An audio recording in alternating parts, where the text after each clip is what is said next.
The cat was stuck between the fire escape railings, and it was definitely not my cat. I discovered this predicament at 7:23 a.m. on a Thursday morning when I was rushing to get ready for work and heard what sounded like a tiny air raid siren coming from somewhere outside my fourth-floor window. At first, I tried to ignore it. I had exactly 12 minutes to shower, dress, grab coffee, and catch the bus that would get me to the office with 30 seconds to spare. My life ran on precisely calibrated schedules, and mysterious cat emergencies were not part of the plan. But the crying continued, growing more pitiful and desperate with each passing minute. By the time I'd managed to pull on yesterday's wrinkled shirt and locate my work badge, the sound had evolved from annoying to heartbreaking. Whatever was out there was scared, trapped, and running out of options.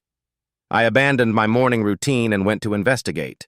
The fire escape outside my apartment building was one of those ancient iron contraptions that looked like it had been installed sometime during the Coolidge administration and maintained with the same enthusiasm most people reserved for root canals. Paint peeled from its railings in long, rusty strips, and several of the steps had developed an alarming sag that made you wonder if this was really the safest way to escape anything. The cat, a small tabby with white paws and the most pitiful green eyes I'd ever seen, had somehow managed to squeeze itself between two of the narrow railings on the landing outside the third-floor apartments. Now it was thoroughly stuck, unable to move forward or backward, yowling its distress to anyone willing to listen. Which, apparently, was just me. I stood on my own section of the fire escape, leaning over the railing to get a better look at the situation. The cat was maybe 6 feet below me and 3 feet to the right, close enough that I could see it was uninjured, but far enough that I couldn't simply reach down and extract it from its predicament. "Hey there, little guy," I said softly, trying to project calm competence despite having absolutely no idea what I was doing. "Let's figure this out, okay?" The cat looked up at me with an expression that clearly conveyed its opinion of my problem-solving abilities thus far. I was contemplating whether I could safely climb down to the third-floor landing without falling to my death when I heard footsteps on the fire escape below me. Heavy, measured steps that suggested someone much more confident about navigating rickety iron structures than I was. "Is that your cat making all that noise?" The voice came from directly beneath me, deep, slightly rough, tinged with what sounded like genuine concern rather than annoyance. I looked down and found myself staring at the top of a head covered in dark hair streaked with silver, broad shoulders in a navy blue work shirt, hands that looked strong and capable gripping the fire escape railings. My upstairs neighbor from 5B. I'd seen him in passing over the 2 years I'd lived in the building, always carrying what looked like contractor's tools, always nodding politely when we passed in the hallway, always projecting an air of quiet competence that made me feel like the anxious, overthinking office worker I actually was. I'd never learned his name, had never had a conversation with him longer than "good morning" and "have a good day," had definitely never noticed the way his voice seemed to carry just a hint of an accent I couldn't quite place, or the way he moved with the kind of easy confidence that comes from years of solving practical problems with his hands. "It's not mine," I called down, trying to sound like I had the situation under control. "I think it's stuck between the railings on the third-floor landing." "I can see that." He climbed up to where I was standing, moving with the easy grace of someone who spent his days navigating construction sites and scaffolding. "Been out there long?" "I'm not sure. I just heard it crying about 10 minutes ago." Up close, he was even more striking than I'd realized during our brief hallway encounters. Maybe mid-40s, with the kind of weathered handsomeness that suggested a life spent outdoors, working with his hands. His eyes were dark brown, almost black, with lines around them that spoke of years of squinting into sunlight. There was something about his presence that made me feel simultaneously nervous and inexplicably safe. "I'm Miguel," he said, extending a hand calloused from what looked like decades of manual labor to be. "I think we've been neighbors for a while without properly meeting."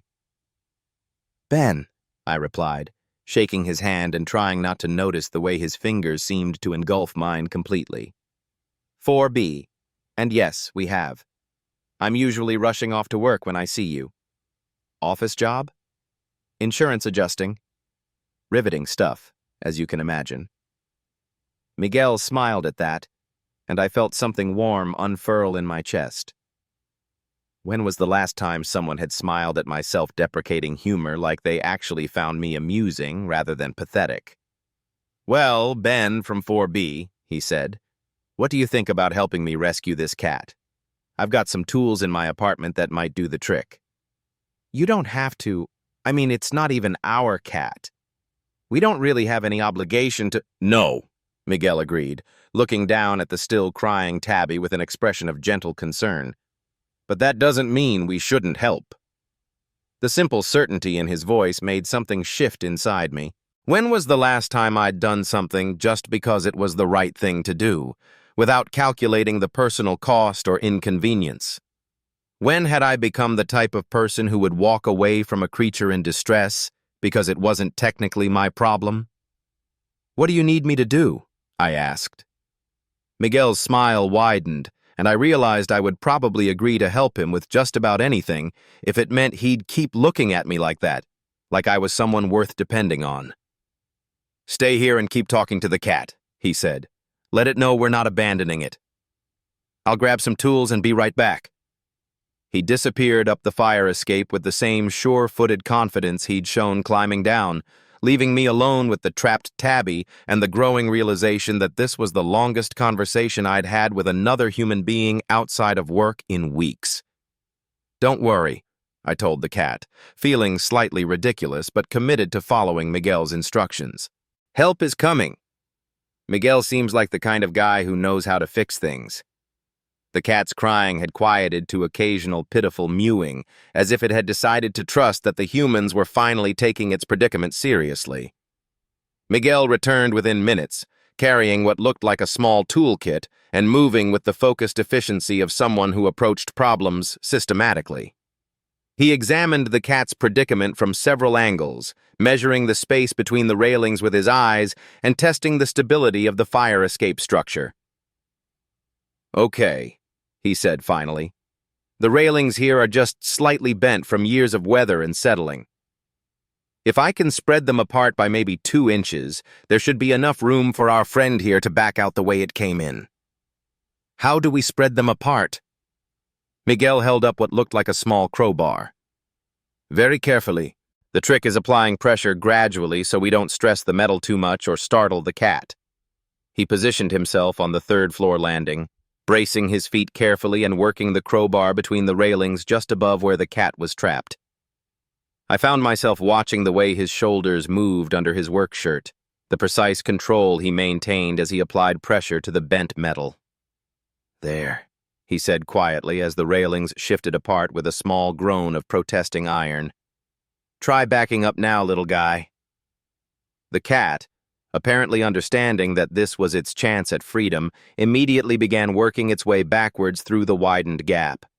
Within seconds, it was free, darting across the landing and up the fire escape toward the roof with the casual arrogance of a creature that had never been in any real danger. Not even a thank you, Miguel said, laughing as we watched the tabby disappear.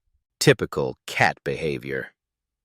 I can't believe you just did that, I said, still slightly stunned by how efficiently he'd solved what had seemed like an impossible problem. Where did you learn to do things like that?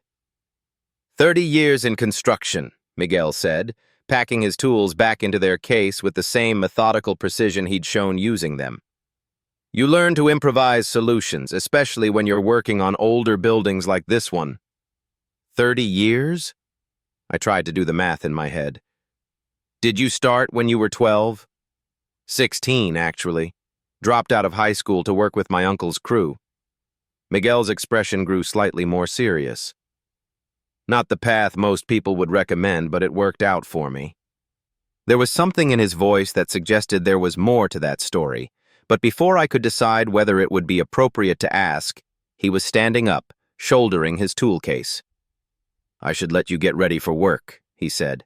I'm sure you're already running late because of our rescue mission. I glanced at my watch and felt my stomach drop. 8:15 a.m. My bus had left 12 minutes ago, which meant I was looking at either a very expensive cab ride or being at least an hour late to the office. Shit, I muttered, then immediately felt my face heat up. Sorry, I don't usually... It's fine, Miguel said, and he was smiling again. Bad morning? I had a whole schedule worked out. Bus at 8:03, at the office by 8:35, first meeting at 9. Now I'm going to be late. My boss is going to want to know why, and I can't exactly explain that I spent the morning performing emergency veterinary services for a neighborhood cat. Why not? The question was so simple, so genuinely curious, that it stopped my spiraling anxiety in its tracks. Because it sounds... I searched for the right word. Irresponsible? Like I don't take my job seriously? Or like you're the kind of person who stops to help when someone needs it, even when it's inconvenient? Miguel was looking at me with an expression I couldn't quite read. Not everyone would have done what you did this morning, Ben. I didn't really do anything. You're the one who knew how to actually solve the problem. You could have ignored the crying and gone to work. You could have decided it wasn't your problem and left it for someone else to deal with. But you didn't. I stood there on the fire escape, looking into Miguel's dark eyes and trying to process what he was saying.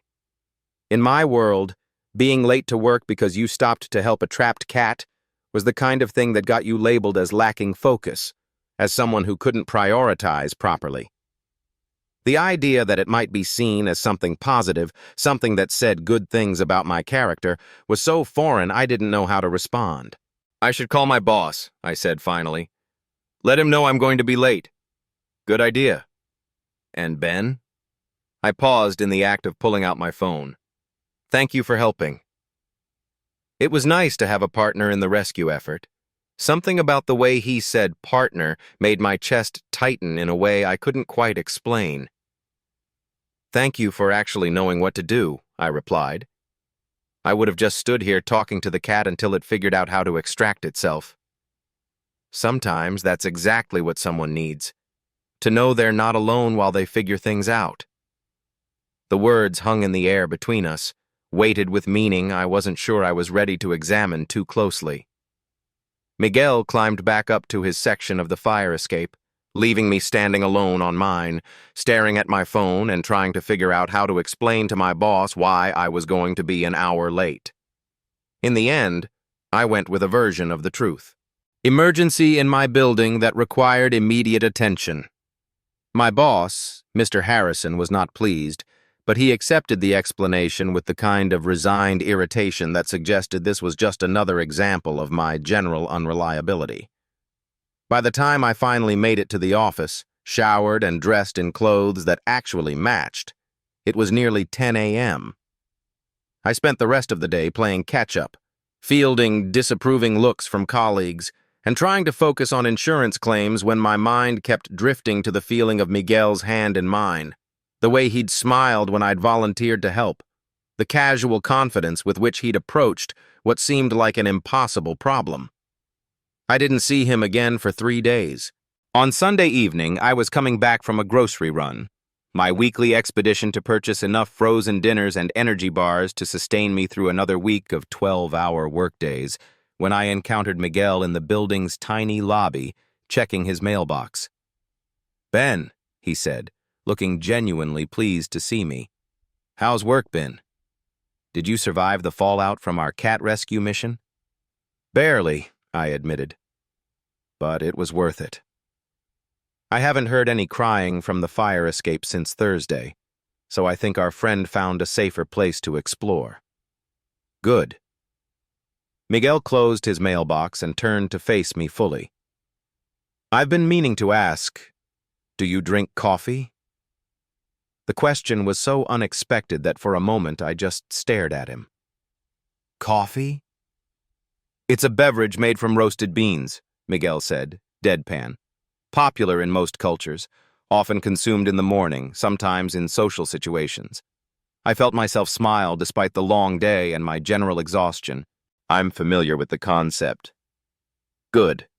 Because I make excellent coffee, and I was thinking you might like to try some, Maybe this Saturday morning, if you're free. My heart did something complicated in my chest. A skip, a flutter, a sudden acceleration that left me slightly breathless. Miguel was asking me to have coffee. In his apartment. Just the two of us. It could be completely innocent, I told myself, neighbors being neighborly, two people who'd shared a minor adventure bonding over caffeine and conversation. Nothing more significant than that.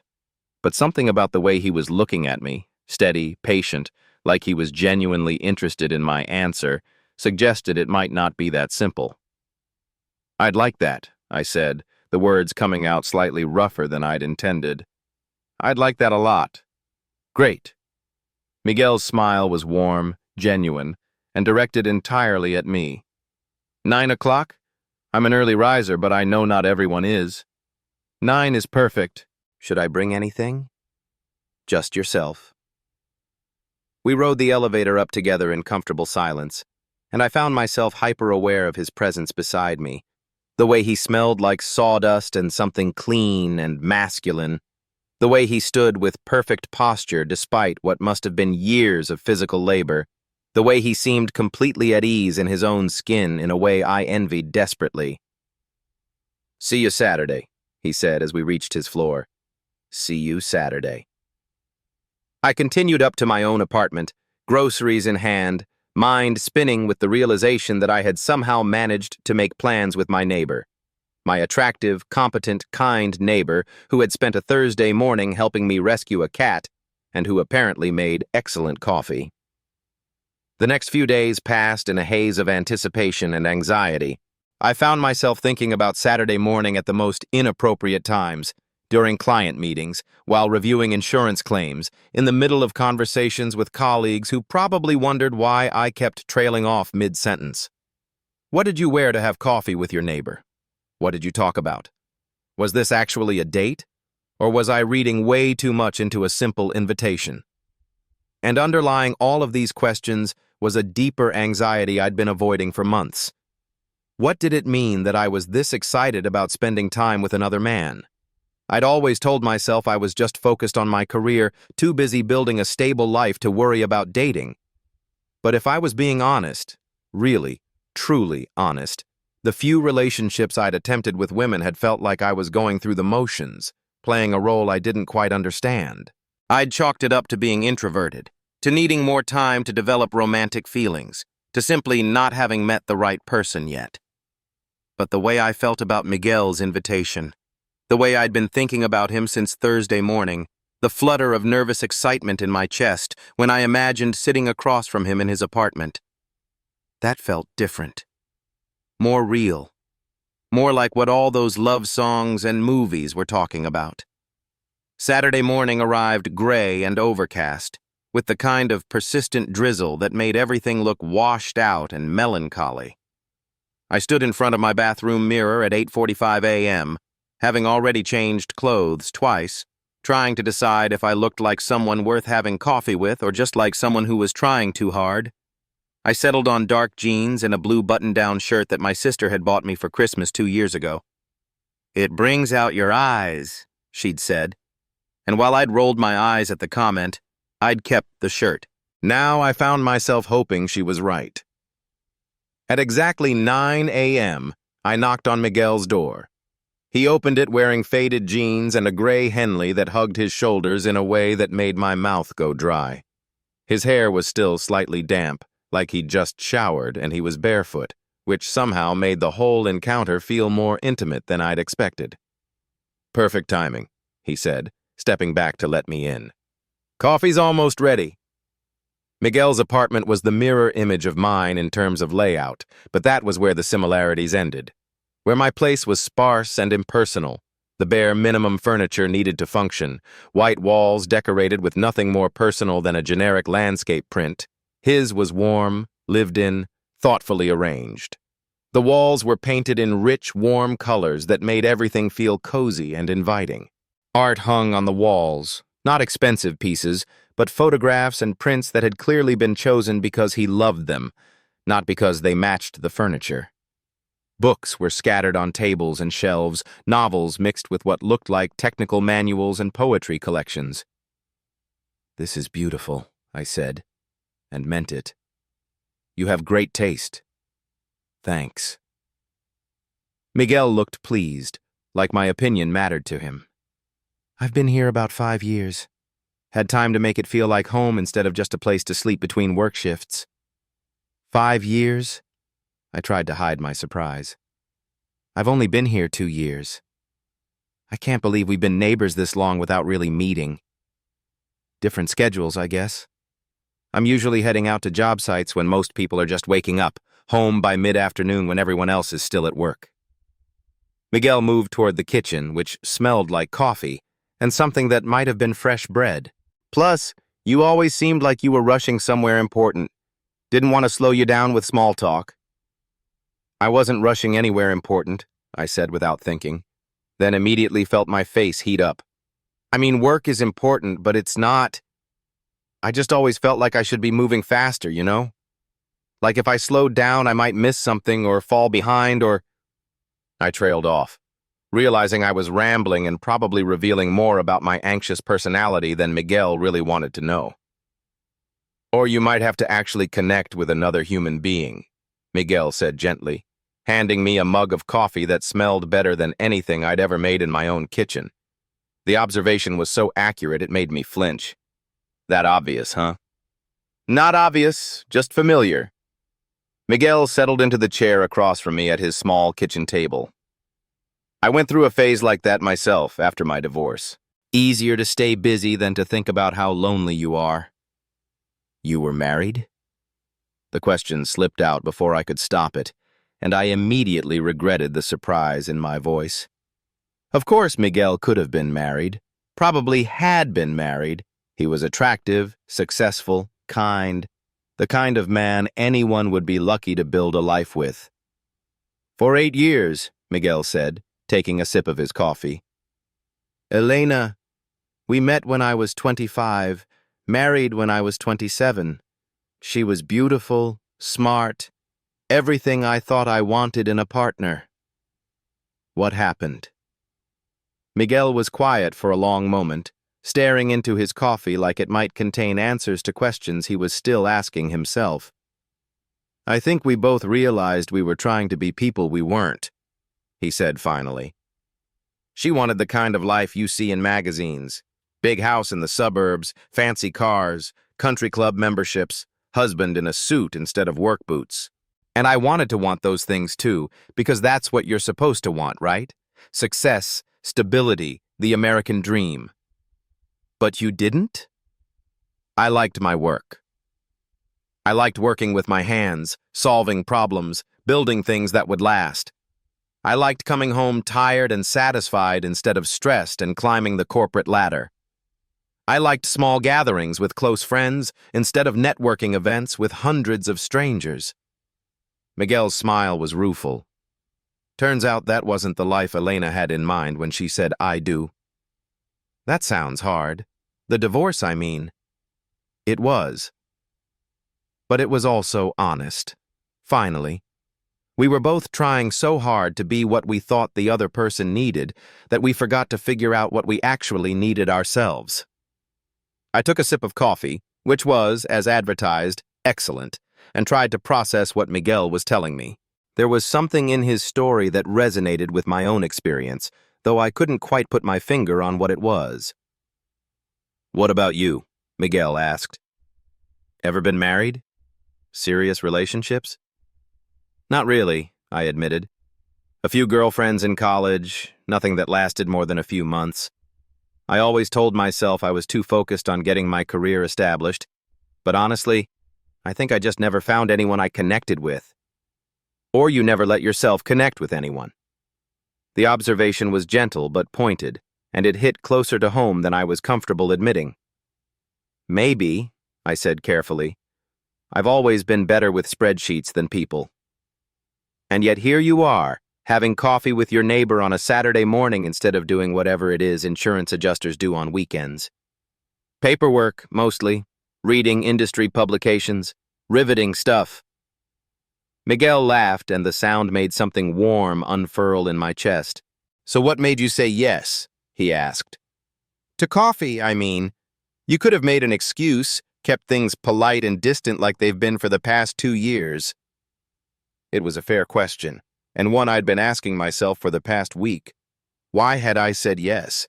Why was I sitting in Miguel's warm kitchen on a Saturday morning drinking excellent coffee and having the most honest conversation I'd had with another person in months? "I liked the way you handled the cat situation," I said slowly, trying to put my thoughts into words. "You saw a problem, figured out a solution, and fixed it. No drama, no complaints about how it wasn't your responsibility. You just helped. That's what people do." "No, it's not. That's what you do. Most people would have called animal control or the building manager or figured it was someone else's problem to solve." Miguel was quiet for a moment, considering this.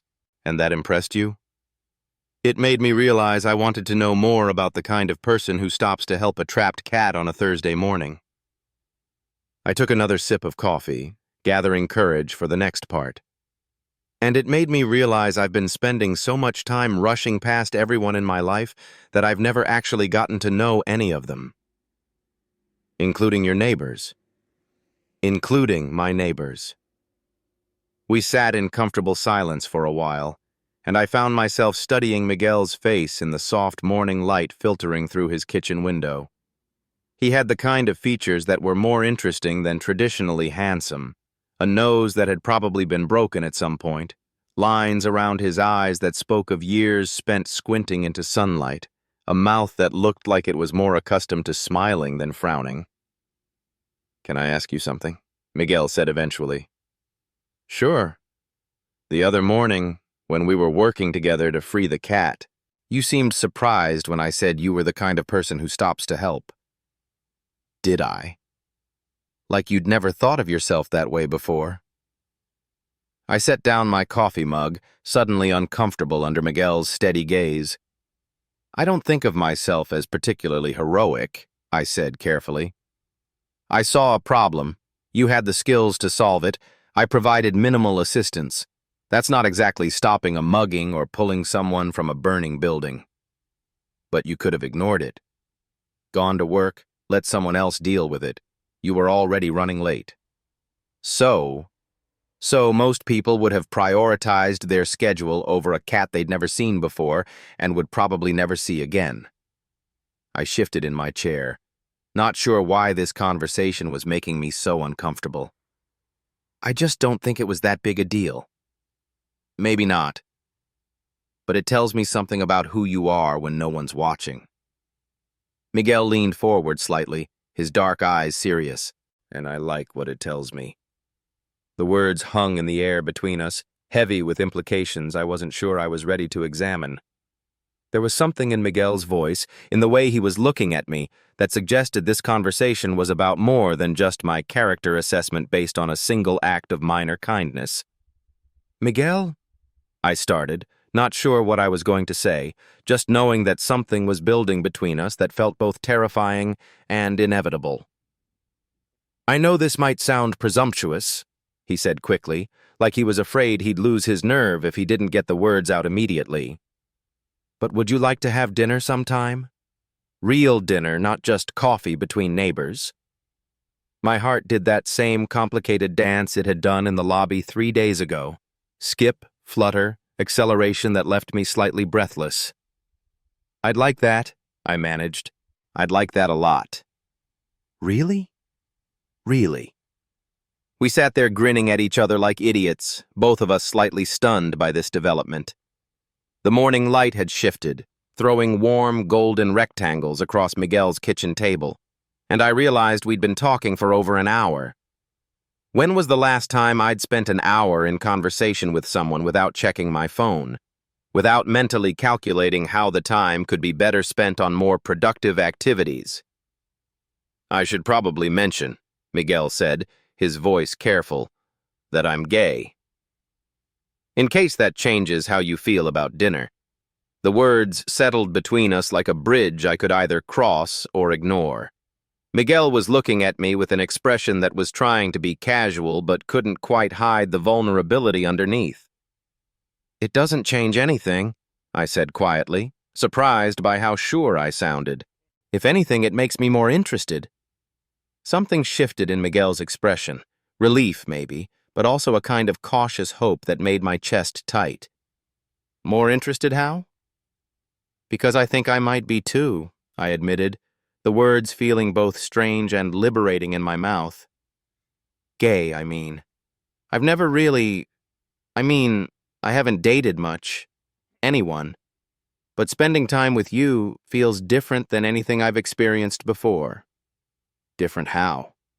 "Like I'm finally having a conversation I've been waiting my whole life to have." The smile that spread across Miguel's face was like watching the sun rise after the longest night of your life. Slow, warm, transformative. "Wednesday?" he asked. "Wednesday." I stayed for another hour, talking about books we'd both read, places we'd traveled, the small daily routines that made up our separate lives. Miguel was easy to talk to in a way that surprised me.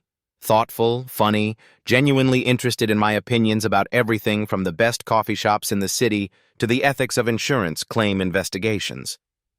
When I finally stood to leave, Miguel walked me to his door, and we lingered there for a moment in the threshold between his apartment and the hallway. "Thank you," I said, "for the coffee, and for asking about dinner. Thank you for saying yes. Thank you for giving me a reason to say yes." We were standing close enough that I could smell his soap, something clean and understated, and see the flecks of gold in his dark brown eyes. Close enough that it would have been the most natural thing in the world to lean in, to close the distance between us, to see if this connection I was feeling was as real as it seemed.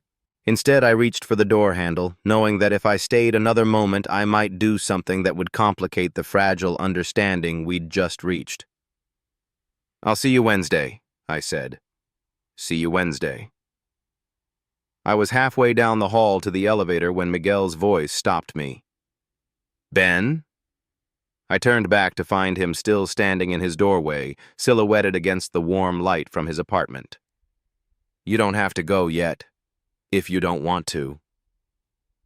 The invitation hung between us in the quiet hallway, full of possibility and promise. The elevator was just steps away, my own apartment 1 floor down. Safety was right there. The familiar isolation of my scheduled, controlled existence, where I could pretend the last 2 hours had never happened, where I could go back to being the careful, anxious person I'd been for so many years. But Miguel was looking at me with those warm brown eyes, and I could still taste his excellent coffee on my lips, and suddenly my carefully ordered life seemed like the loneliest place in the world. My lonely older neighbor changed my life forever. Gay story. Part 2. The words hung in the air between us like morning mist, delicate, translucent, threatening to disappear with the slightest movement. "You don't have to go yet, if you don't want to." David's voice was barely above a whisper, but in the profound silence of his living room, it might as well have been a thunderclap. I stood there, my hand still on the doorknob, feeling the cool metal against my palm like an anchor to reality. The rain outside had intensified, drumming against the windows with increasing urgency, as if nature itself was conspiring to keep me here. Through the glass, I could see the streetlights blurring into watercolor smudges, the world outside becoming abstract, distant, unreal. I started, then stopped. What was I supposed to say? That I wanted to stay more than I'd wanted anything in months? That the thought of walking back to my empty apartment, where the silence would press against my eardrums and the loneliness would settle over me like a familiar, unwelcome blanket, made my chest tighten with something close to panic. I turned around slowly, as if the movement itself required careful consideration. David was still sitting on the couch where I'd left him, but something had shifted. His usual composed demeanor had cracked slightly, revealing something vulnerable underneath. His hands were clasped in his lap, knuckles white with tension, and his eyes, Those deep, expressive eyes that had haunted my thoughts for weeks were fixed on mine with an intensity that made my breath catch. "The rain," I said finally, grasping for something practical, something safe. "It's really coming down out there." A small smile tugged at the corner of his mouth, and I realized how transparent my excuse was. We both knew the rain wasn't why I was hesitating. We both knew there were things unsaid hanging between us, heavy as storm clouds, electric with possibility. "It is," he agreed quietly, playing along with my pretense. "Probably not the best weather for walking."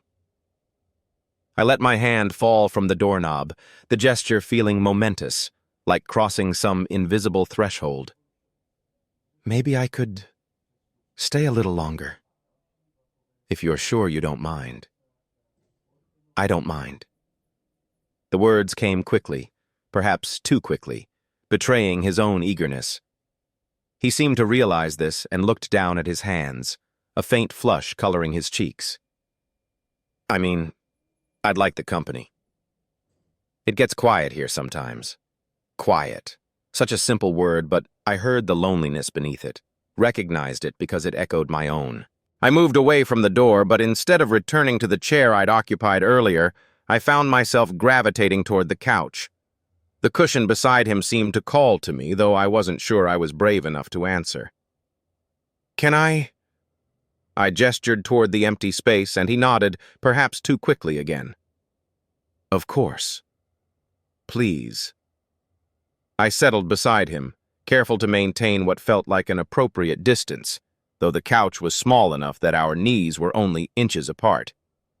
I could smell his cologne, something subtle and expensive, mixed with the faint scent of coffee and the indefinable warmth that belonged uniquely to him. For a long moment we sat in silence, both of us staring at the rain-streaked windows as if they held the answers to questions we weren't ready to ask. The sound of the storm created a cocoon around us, isolating us from the rest of the world, making the living room feel smaller, more intimate. "Would you like something to drink?" David asked eventually, his voice carefully neutral. "I have wine or whiskey if you prefer something stronger, or coffee, though it might be a bit late for caffeine." "Wine sounds nice," I said, though I wasn't sure my nerves could handle alcohol. Still, it would give us something to do with our hands, something to focus on besides the strange energy crackling between us. He rose and moved to a small bar cart in the corner, his movements precise and economical. I watched him select a bottle, something red and expensive-looking, and pour 2 glasses with practiced ease. His hands were steady, I noticed, steadier than mine felt at the moment. "Cabernet," he said, returning with the glasses. "I hope that's all right." "Perfect." I accepted the glass, our fingers brushing briefly in the exchange. The contact was electric, sending a jolt through me that I hoped didn't show on my face. If David felt it too, he gave no indication, though I thought I saw him hesitate for just a moment before settling back onto the couch. The wine was good, rich and complex, with layers of flavor that spoke of careful aging and attention to detail. It was exactly the kind of thing I would have expected David to have, refined and thoughtful. "This is excellent," I said, taking another sip. The alcohol was already working its way through my system, relaxing the tight knots of tension in my shoulders. "Thank you. It's from a small vineyard in Sonoma. I visited there a few years ago." He paused, swirling the wine in his glass. "I used to travel more, before." He didn't finish the sentence, but I heard the weight of whatever he'd left unsaid. Before what? Before the divorce? Before he'd retreated into this quiet life, surrounded by beautiful things but seemingly isolated from meaningful connection? "Where did you like to go?" I asked, genuinely curious. The idea of David as a traveler intrigued me. I could picture him in foreign cities, appreciating art and architecture, dining alone at small cafes while observing the local life around him. Europe, mostly. Italy was always my favorite. There's something about the light there, the way it falls on old stone buildings, and the pace of life. People still take time to savor things. Food, wine, conversation. He smiled, but there was sadness in it. I always thought I'd go back. Maybe rent a place in Tuscany for a month, really experience it. What's stopping you? The question slipped out before I could stop it, more direct than I'd intended. David looked at me, startled, as if he hadn't expected such candor. I ... He set down his wine glass and ran a hand through his graying hair. I'm not sure, honestly. Inertia, maybe. It's easy to get stuck in routines, in safe patterns. The idea of traveling alone. He shrugged. It loses some of its appeal. I understood that feeling intimately. The adventures that seemed exciting in theory often felt hollow when faced with the reality of experiencing them in solitude. Sharing moments, having someone to turn to and say, "Did you see that?" Or, "Wasn't that beautiful?" That's what gave experiences their meaning. I've never been anywhere, I admitted. Not really.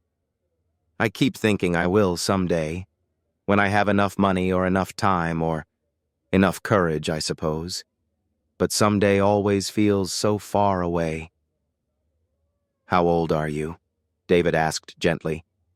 24. He nodded slowly. You have time. More than you know.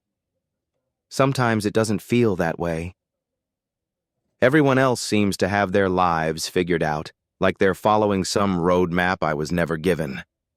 I took another sip of wine, feeling it loosen my tongue. Do you ever feel like you're just drifting? Like you're waiting for your real life to start? David was quiet for so long I thought he might not answer. When he finally spoke, his voice was soft, contemplative. I thought I had it figured out.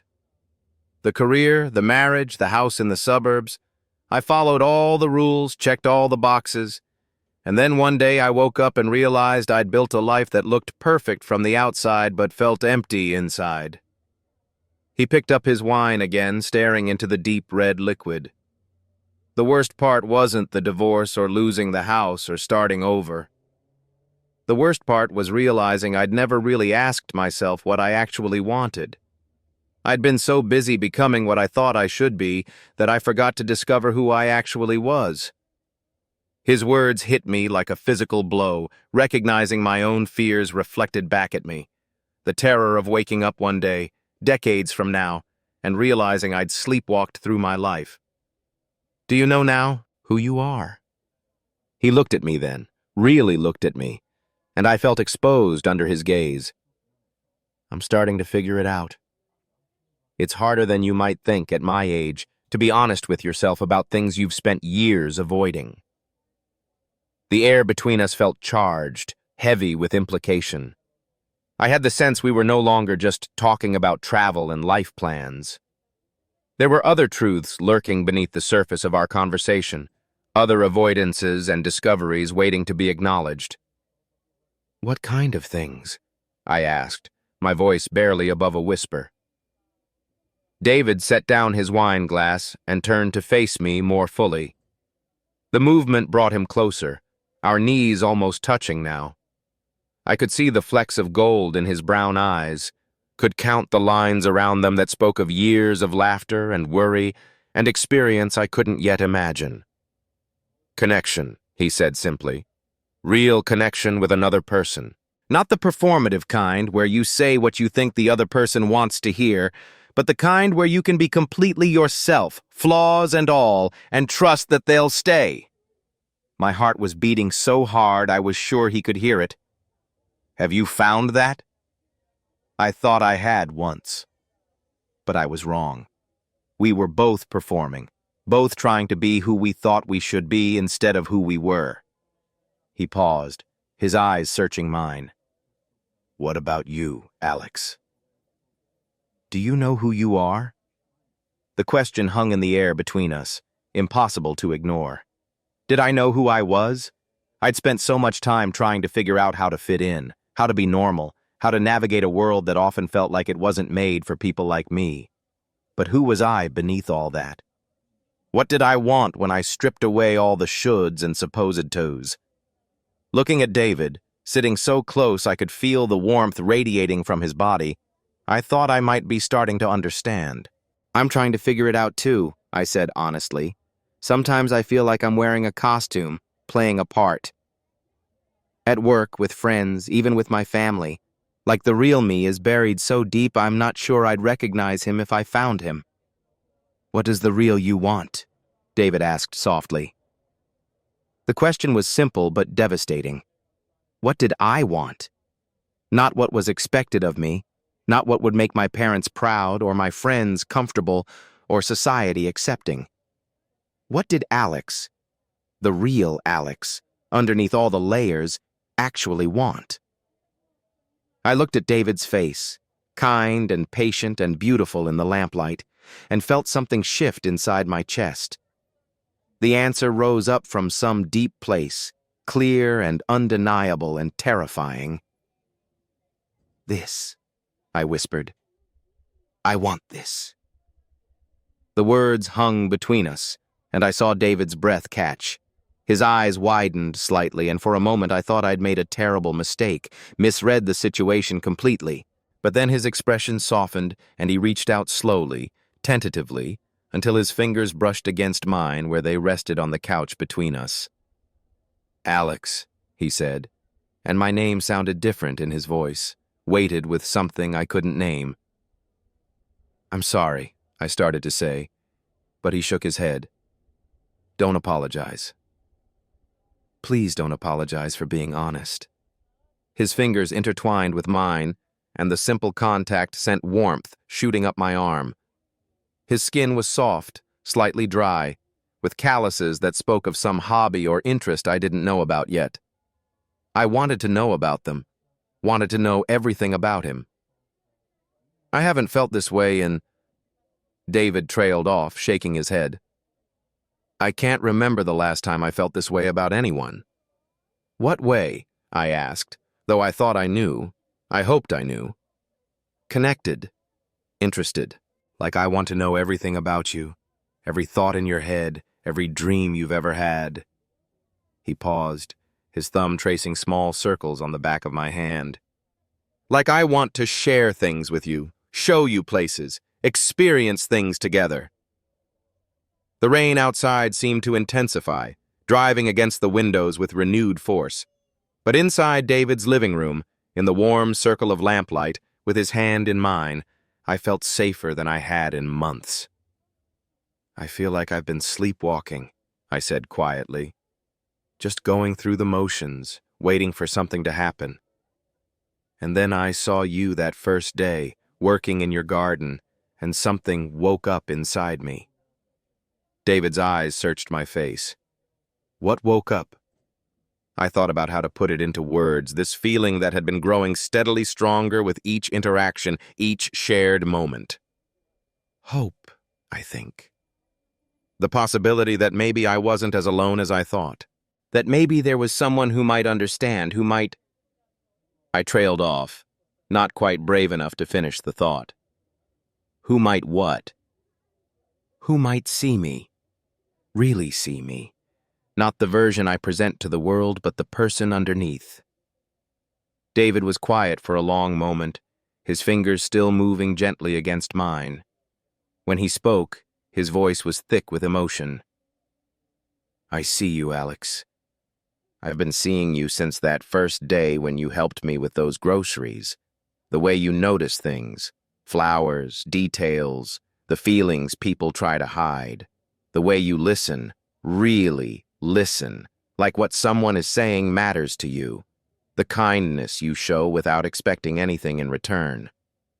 Tears prickled at the corners of my eyes. When was the last time someone had described me that way? When was the last time someone had looked closely enough to see those qualities? "I see you too," I said. "I see how carefully you tend your garden, how you've created this beautiful space that feels like home. I see the way you make me feel less alone just by being yourself. I see someone who's been hurt, but hasn't let it make him hard." We sat there in the soft lamplight, hands intertwined, really seeing each other. The silence was comfortable now, filled not with awkwardness, but with possibility. Outside, the storm raged on, but it felt distant, irrelevant to the small, perfect world we'd created in David's living room. "Alex," David said eventually, and there was something different in his voice, something that made my pulse quicken. "Can I tell you something?" I nodded, not trusting my voice. "When I was married, I thought I knew what love felt like. Comfortable, predictable, safe.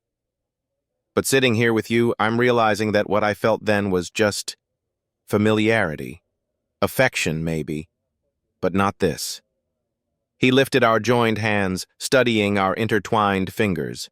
"This feels like waking up after a long sleep. Like colors are brighter, sounds are clearer, everything is more vivid. My heart was beating so fast I felt dizzy." "David." "I know this is complicated," he continued quickly.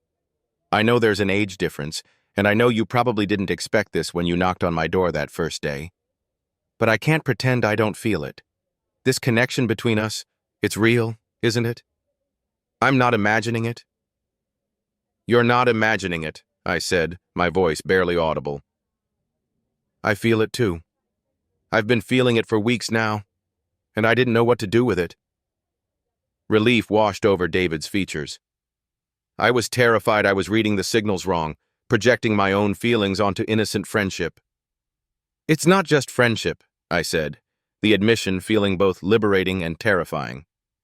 "At least not for me. I care about you, David, more than I should, probably, more than I've ever cared about anyone." The words hung in the air between us, and I saw something shift in David's expression.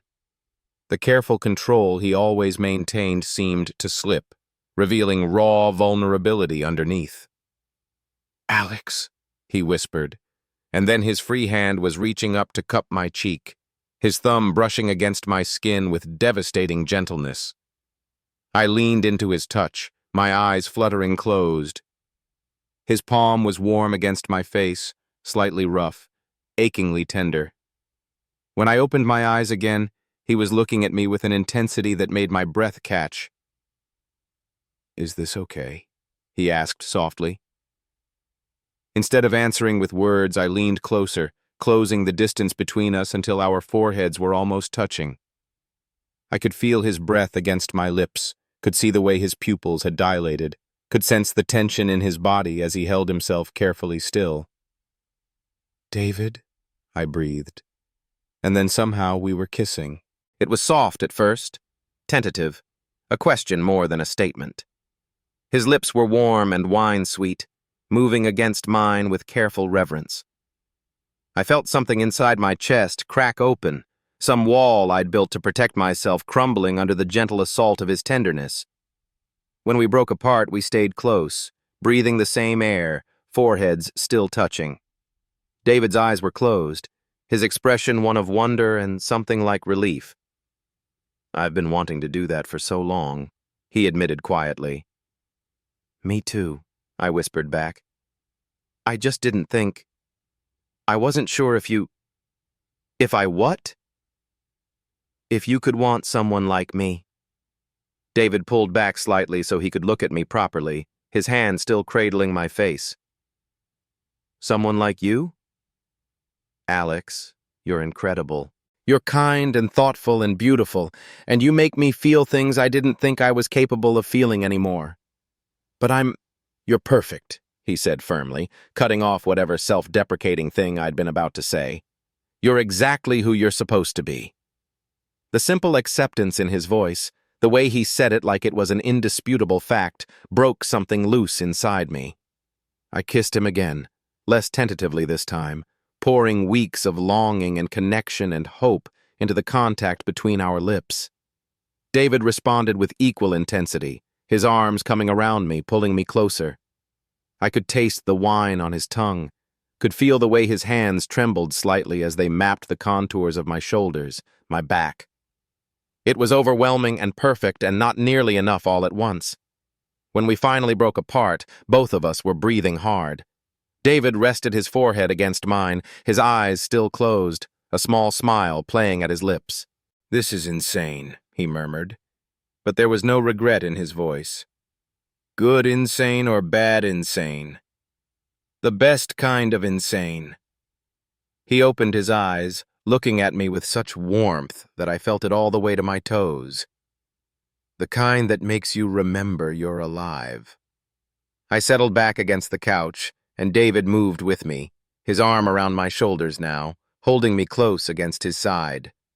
It felt natural, like we'd been doing this for years instead of minutes. I could hear his heartbeat through his shirt, steady and strong, could feel the rise and fall of his chest with each breath. "What happens now?" I asked quietly. David was silent for a long moment, his fingers running through my hair. "I don't know," he admitted. "I haven't thought beyond this moment." I was too afraid it might not happen at all. I understood that feeling. The future felt huge and uncertain, full of questions I didn't have answers to.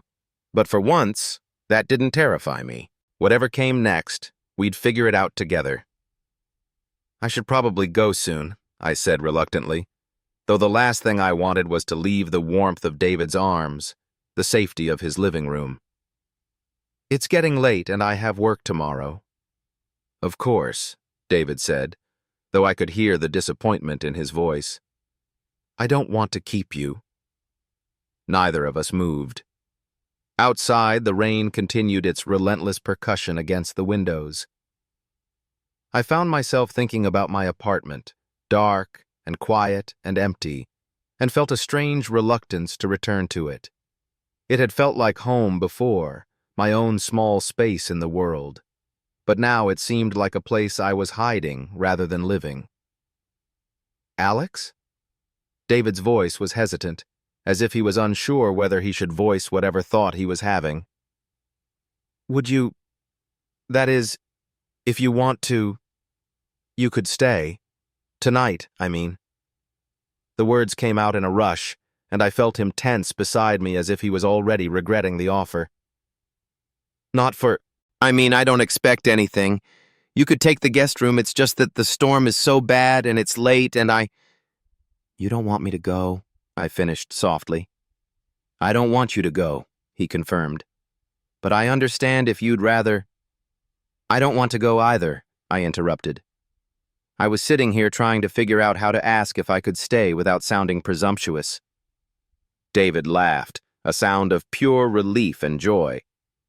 "We're quite a pair, aren't we? Both too polite for our own good. Apparently." I tilted my head to look at him. "Are you sure you don't mind? I could call in sick tomorrow if you want company, but I understand if you need space to process all of this." "I've had enough space to last a lifetime," David said firmly. "What I need is you, here, with me, for as long as you're willing to stay." The simplicity of his words, the honest need in them, made my chest tight with emotion.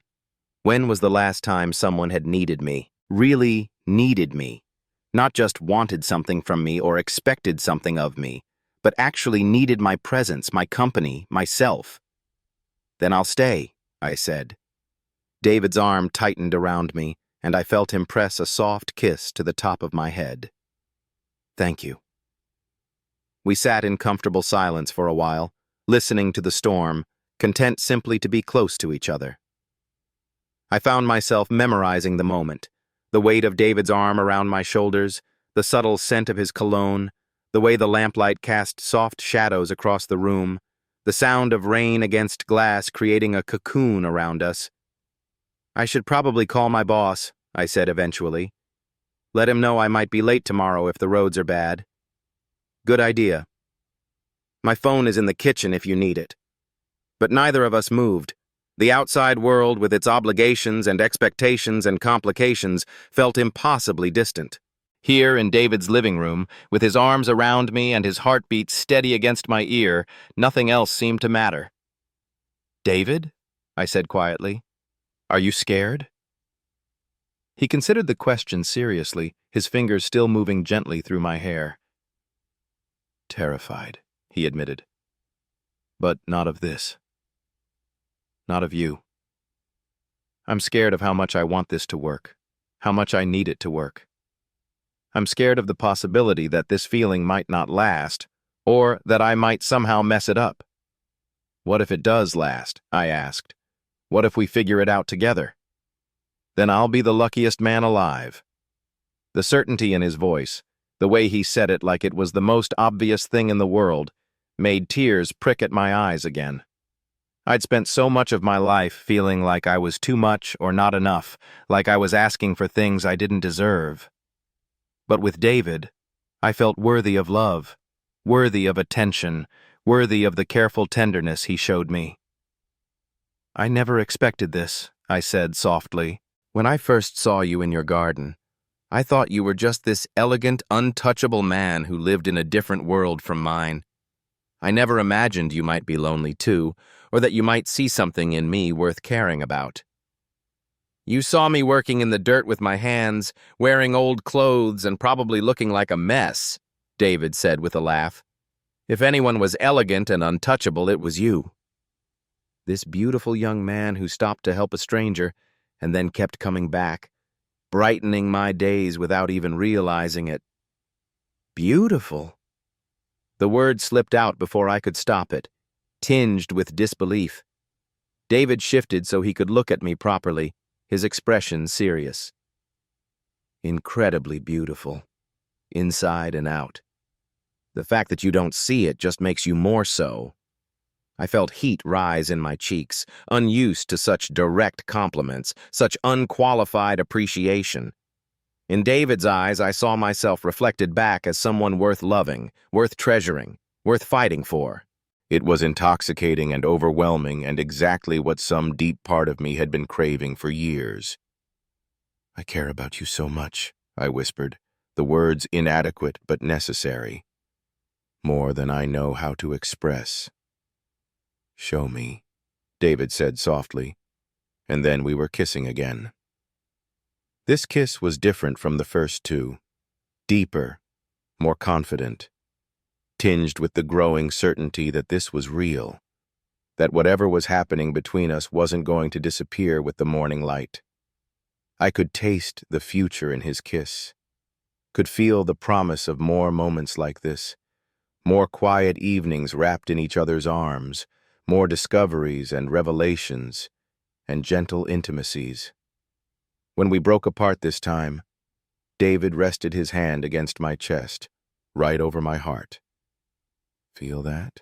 He asked softly. My heart was racing, beating hard enough that I was sure he could feel it through my shirt. Yeah. That's how I know this is real. That's how I know I'm not dreaming. I covered his hand with mine, pressing it more firmly against my chest. I keep thinking I'm going to wake up and find out this whole evening was just wishful thinking. If it is, then we're sharing the same dream. The idea made me smile. I could think of worse fates. So could I. We settled back into our previous position, David's arm around me, my head on his shoulder. The wine had left me relaxed and drowsy, and the emotional intensity of the evening was catching up with me. I felt safe and cherished and more at peace than I had in months. David? Thank you. For what? For seeing me. For making me feel less alone. For being brave enough to tell me I didn't have to go. David's arm tightened around me, and I felt him press another soft kiss to my hair. Thank you for staying. Thank you for trusting me with this, with you. Outside, the storm was beginning to subside slightly, the rain gentler now, less urgent. But I had no desire to venture back into the world beyond David's living room. Here, wrapped in his warmth, listening to his steady breathing, I felt like I'd found something I didn't even know I'd been looking for. I should probably move to the guest room soon, I said, without making any effort to do so. Probably, David agreed, also making no move to let me go. In a few minutes. In a few minutes. But minutes turned into an hour, and still we stayed curled together on the couch, talking quietly about nothing and everything, sharing stories and dreams and fears. David told me about his failed marriage, about the loneliness of the last few years, about the garden that had become his sanctuary. I told him about my job, about feeling adrift in a world that often felt too big and too complicated, about the family who loved me but didn't understand me. Somewhere in the midst of our quiet conversation, I felt my eyelids growing heavy. David's voice was like a lullaby, warm and soothing, and the wine combined with the emotional exhaustion of the evening was pulling me toward sleep. "Alex?" David's voice seemed to come from very far away. You're falling asleep." "Sorry," I mumbled, trying to force my eyes open. "I should go to the guest room." "Shh," David said softly, his hand smoothing over my hair. "Just rest. We can figure out sleeping arrangements later." I wanted to protest, to insist on being polite and not imposing, but David's fingers in my hair were so soothing, and his shoulder made such a perfect pillow. "Just for a few minutes," I told myself. I'd just rest my eyes for a few minutes. The last thing I remembered was David pulling a throw blanket over both of us, his lips brushing softly against my temple, and his whispered words, "Sleep well, Alex. You're safe here."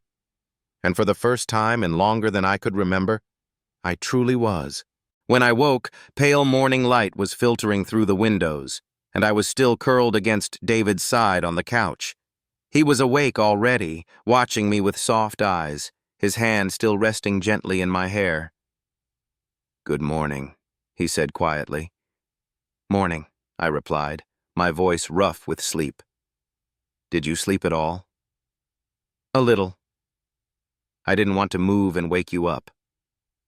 I started to sit up, suddenly conscious that I'd probably drooled on his shirt and that my hair was undoubtedly a mess, but David's arm tightened slightly around me. "Don't," he said softly. "Not yet. Let me have this for just a little longer." I settled back against him, understanding exactly what he meant. This perfect moment, with sunlight streaming through the windows and the storm past and the whole day stretching ahead of us full of possibility, it was worth preserving for as long as we could. "What time is it?" I asked. David glanced at his watch. "Just after 7. You don't have to be at work until 9, right?" "Right." I had time. Time to stay here in David's arms, time to figure out what came next, time to savor this feeling of complete contentment. "Alex? Last night. Do you regret it?" I lifted my head to look at him properly, seeing the vulnerability in his eyes, the fear that I might have changed my mind in the cold light of morning. "Do you?" I asked instead of answering directly. Not for a second. It was the most honest I've been in years, the most myself I've felt in, maybe ever. "Then no," I said firmly. "I don't regret it. If anything, I regret that it took us so long to get here." Relief flooded David's features, and he cupped my face in his hands, studying me as if he was trying to memorize every detail. "I want to see you again," he said. "Tonight, tomorrow night, every night if you'll have me. I want to take you to dinner somewhere beautiful, want to show you the parts of the city I love, want to introduce you to my friends. I want to know everything about you, and I want you to know everything about me." The intensity of his words, the clear intention behind them, should have frightened me. A week ago it would have. But now, looking into David's eyes, seeing the hope and longing and genuine affection there, it felt like the most natural thing in the world. "Yes," I said simply. "To all of it. Yes." David kissed me then, soft and sweet and full of promise. When we broke apart, we were both smiling, giddy with the possibility of what lay ahead. "I should probably go home and shower and change clothes," I said reluctantly. "But maybe I could come back tonight, if you want?" "I want," David said immediately. "I'll cook for you. Something special." "I'd like that." We reluctantly untangled ourselves from each other, the morning routine requiring us to step back into our separate lives for a while. But as I gathered my things and prepared to leave, I felt none of the awkwardness or regret I might have expected. Instead, I felt anticipation, excitement for the evening ahead, for the chance to continue building whatever this was between us. David walked me to the door, his hand resting on the small of my back in a gesture that felt both protective and proprietary. At the threshold, he caught my hand, bringing it to his lips to press a soft kiss to my knuckles. "Thank you," he said quietly, "for staying, for trusting me, for giving us a chance." "Thank you for asking me to stay," I replied, "for being brave enough to take the leap. See you tonight? You couldn't keep me away." I walked home through the rain-washed morning, the world looking somehow brighter, more vivid than it had the day before. The storm had passed, leaving everything clean and fresh and full of possibility. As I climbed the stairs to my apartment, I realized that something fundamental had shifted inside me. The loneliness that had been my constant companion for so long had lifted, replaced by something I was almost afraid to name. Hope, maybe, or joy. Or perhaps simply the profound relief of being truly seen and accepted by another person. My phone buzzed with a text message, and I smiled when I saw David's name on the screen. "Already missing you. Can't wait for tonight." "D," I typed back quickly. "Missing you too. Tonight can't come soon enough. A." Whatever came next, whatever challenges we might face, whatever uncertainties lay ahead, I knew we'd face them together. And for the first time in my life, that felt like enough. More than enough. It felt like everything. The future stretched out before us, uncertain but bright, full of quiet dinners and shared laughter and moments of perfect understanding. Full of love, though neither of us had been brave enough to say the word yet. But we would be. I could feel it growing between us, patient and steady and sure.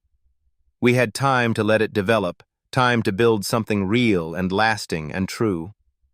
For now, it was enough to know that tonight, when the sun set and the world grew quiet again, I would return to David's door.